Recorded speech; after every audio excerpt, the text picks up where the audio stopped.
नमस्कार, मी रोहित कांबळे. हा आम्ही एक व्यक्ती आहे, अनाथ व्यक्ती आहे. आम्ही याला ऍडमिट केलेला साईन हॉस्पिटलला. बरोबर 1 तारखेला त्याला ऍडमिट केलेला. अननोन माणूस आहे, त्याला कोण नाही, पण त्याला ऍडमिट केलं तर त्याची ट्रीटमेंट तर केली पाहिजे होती.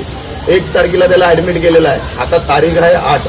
त्याला विदाऊट ट्रीटमेंट न करता त्याचे हात, हे बघा, तो अननोन पेशंट आहे, त्याचे हात आणि त्याच्या पायाचा खूप मोठा त्रास आहे, तर त्याला कोणी ऍडमिट नाही केलंय. मी आता इथून साईन हॉस्पिटलला चाललोय. मी त्यांना विचारणार आहे की त्या पेशंटचं काय काम आहे.